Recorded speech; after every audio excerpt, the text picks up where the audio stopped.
marché des outils pour les espaces verts et les collectivités locales pour la société Pelinck sur l'ensemble de l'Europe. Et bien sûr, le marché allemand, on l'a attaqué au départ en direct, et puis après on a monté une filiale. Pour faire une présentation rapide de Pelinck, Pelinck effectivement est dans le machinisme agricole à l'origine. Donc Roger Pelinck a créé cette société il y a plus de 40 ans, en fabriquant, en concevant des machines et des outils pour la viticulture. La technologie évoluant et puis ce faisant, en fin de compte, on a développé également des outils électroportatifs qui nous ont ouvert d'autres marchés. Vous voyez effectivement l'apparition du nom Somfy. Roger Pelinck, n'ayant pas de descendant, a souhaité s'adosser à un groupe pour assurer la pérennité de l'entreprise et de la marque. Donc c'est la filiale de Somfy, la filiale financière, on va dire, de Somfy, Edifi, qui a aujourd'hui 100% de l'actionnariat Pelinck et qui nous permet de continuer notre développement et de faire de la croissance externe, puis on bénéficie également de l'expérience de Somfy pour continuer notre développement. Donc aujourd'hui, on est... alors ça c'est le chiffre d'affaires, on a atteint plus de 220 millions d'euros de chiffre d'affaires sur 2015 dans le groupe. Et on continue cette croissance. Alors, c'est ce que je vous disais, avec Edifi, effectivement, on a eu des moyens financiers supplémentaires, ce qui nous a permis de faire des acquisitions externes, et ce qui explique d'un seul un bond de plus de 40 millions d'euros de chiffre d'affaires. Au niveau du groupe, effectivement, maintenant on atteint plus de 1400 personnes. Donc c'est de l'entreprise familiale qu'on était il y a quelques années. Maintenant on est un groupe important, avec une caractéristique quand même forte, c'est l'innovation, mais également le développement commercial à l'international. L'esprit d'entreprise, effectivement, on est quand même une entreprise jeune, relativement dynamique, et cet esprit familial, il a été conservé encore jusqu'à aujourd'hui. On a deux activités principales, donc on a séparé nos activités pour pouvoir s'adapter et puis être le plus performant possible. Donc la division Agri qui fait, vous voyez, des machines à vendanger ou alors des vibreurs à olives. Donc c'est en règle générale les plus grosses machines. Et puis la division Green & City Technology qu'on a créée donc en 2008, pour laquelle j'ai fait ce développement international à l'Europe, et qui donc on est fabricant d'outils électroportatifs donc pour les espaces verts et les collectivités locales. Donc on a utilisé la maîtrise que l'on a sur les batteries au lithium-ion à forte capacité pour développer, donc pour les associer à des outils pour les espaces verts, mais uniquement pour les professionnels. Donc nous on n'est que sur le marché professionnel. Alors effectivement, oui, parce que effectivement, on a fait beaucoup d'innovations, c'est ce qui nous permet de nous développer, de nous différencier de la concurrence et de rentrer et de pénétrer ces marchés. Bon, vous voyez, on a un rayonnement commercial au niveau agri, partout il y a de la vigne et du vin. Au niveau, c'est la suivante, espace vert, c'est surtout sur des pays développés. Voilà, donc, effectivement, on a un gros rayonnement international avec une organisation aussi industrielle qui suit un peu nos marchés. Une production également qui nécessite d'être performant, des investissements réguliers, etc. Donc vous l'aurez compris, c'est un peu une success story qui est intéressante. Et puis effectivement, pendant on va dire quelques années, on était sur le marché uniquement viticole allemand. Donc on avait quelques distributeurs, un export manager qui avait entre autres cette zone alémanique, et puis tout se passait bien. On est arrivé donc en 2008 avec une offre pour les collectivités locales, pour les paysagistes, et là l'Allemagne est le premier marché européen. Donc on n'a pas souhaité au départ donner entre guillemets ce marché à un importateur, donc on a voulu le gérer en direct. Donc effectivement, j'ai commencé à démarcher quelques distributeurs, à embaucher un commercial, puis un deuxième, puis un troisième. Chemin faisant, on est arrivé à avoir plus d'une centaine de distributeurs en Allemagne, un responsable technique de secteur qui était de plus en plus sollicité.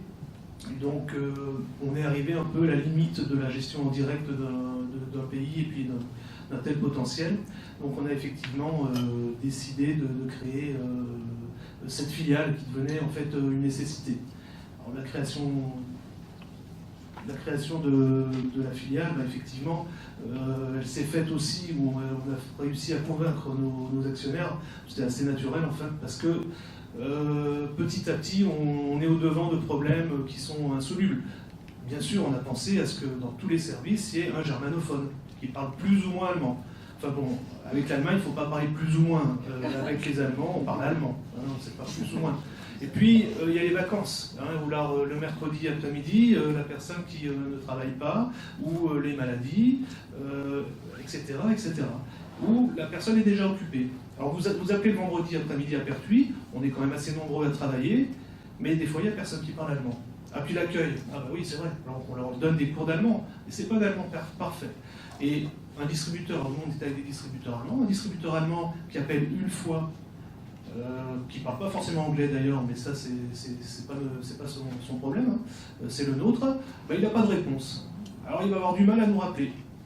Alors il va appeler le commercial sur place en me disant tu es gentil, mais moi j'arrête d'appeler Pertuis parce que je n'ai pas de réponse et je perds mon temps. Bon. Ensuite, il y a un problème culturel, c'est-à-dire que là on l'a vu par exemple avec le e-commerce, mais c'est vrai qu'il y a plein d'exemples. Il y a des problèmes qu'on voit au quotidien aussi quand on embauche quelqu'un. Une feuille de salaire d'un Allemand, c'est pas une feuille de salaire d'un Français. Les frais de bouche ou de représentation, on appelle ça comme on veut, ne sont pas les mêmes. Ah, puis, vu qu'ils sont en Allemagne, alors on va pas avoir le même opérateur téléphonique. Hein. Ça marche pas, parce que sinon ça coûte beaucoup trop cher. Bon. En fait, il y a beaucoup de petites choses comme ça, les unes derrière les autres, qui nous font dire que gérer un pays comme ça, avec un tel potentiel, depuis la France, malheureusement, c'est très compliqué. Donc, on a eu la chance de pouvoir développer un chiffre d'affaires suffisant, et d'amorcer cette création de filiales. Et la création de filiales, effectivement, ça apporte les fruits que l'on souhaitait. C'est-à-dire que non seulement on résout beaucoup de problèmes, parce que bien sûr on travaillait avec un cabinet qui nous faisait du conseil juridique, qui nous faisait les feuilles de paye, etc. etc. Mais là, d'un seul coup, avec la filiale, on va déjà, ils parlent entre allemands, et là c'est tout à fait compréhensible pour les deux parties. J'ai des exemples qui sont... parce que bon, moi je faisais le traducteur, des fois, hein, je revenais en France, mais la traduction ne suffit pas. Hein. J'ai des exemples où quand on envoie en France une facture par mail, dès que la marchandise part, et puis une facture par courrier. En France, personne ne nous a posé de questions. En Allemagne, on m'a dit, mais c'est laquelle la vraie facture? Bon, alors j'entre en France et puis je pose la question, bon, quelle est la vraie facture? Donc on m'a dit, mais Emmanuel, tu vas bien? Qu'est-ce que tu nous dis? Il va falloir te calmer, t'arrêter.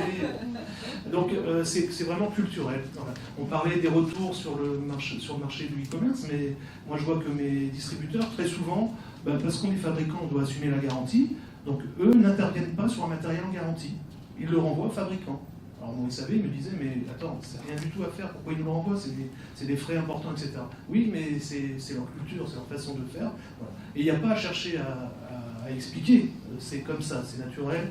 Et voilà, donc, puis nous aussi on a nos spécificités que eux n'ont pas besoin, ne font pas forcément d'efforts de comprendre, comme nous on ne fait pas d'efforts. Donc avec la filiale, d'un seul coup d'un seul, on arrive à régler pas mal de petits problèmes qui gênent l'existence. Et puis les problèmes réglés, on a quand même réussi à doubler le nombre de distributeurs. Hein. C'est une centaine de distributeurs maintenant. En quelques années, on a plus de 200. Je vais passer à la slide suivante. Ah oui, de toute façon, c'est...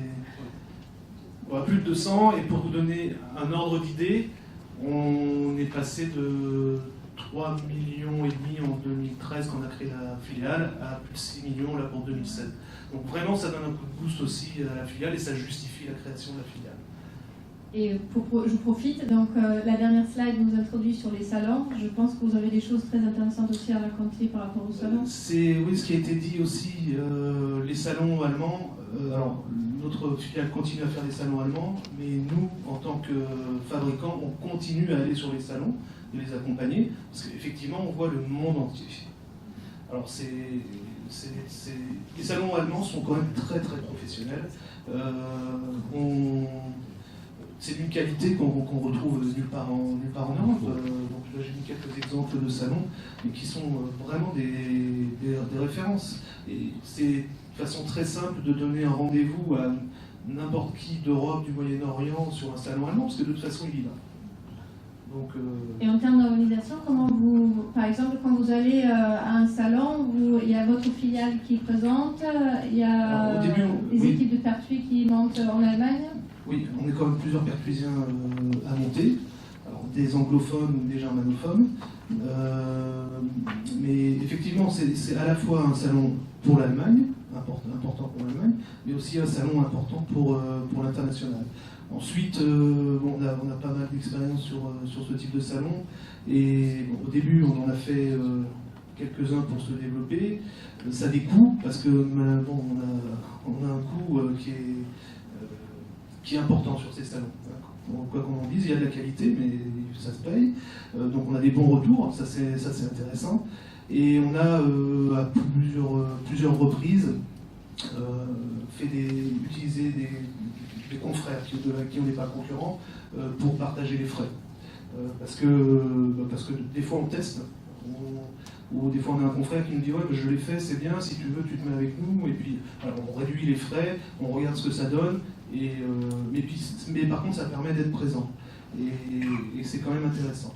Après je pense que les Allemands ont besoin d'être rassurés sur quand ils nous voient présents sur un salon, que le fabricant est là, ils disent bon, c'est une boîte sérieuse, c'est une boîte qui a des moyens, et donc on peut leur faire confiance. La confiance, c'est quelque chose, je pense, de très très important en Allemagne.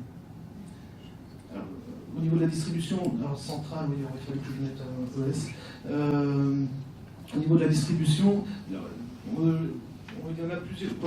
Patrick, vous avez parlé de filières, je crois, et effectivement, les réseaux en Allemagne fonctionnent très très bien.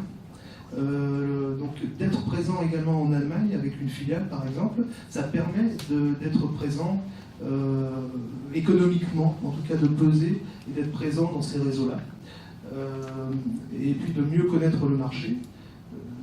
Et bon, les centrales de distributeurs, comme d'achat de distribution comme les existent en Allemagne, ça n'existe pas en France.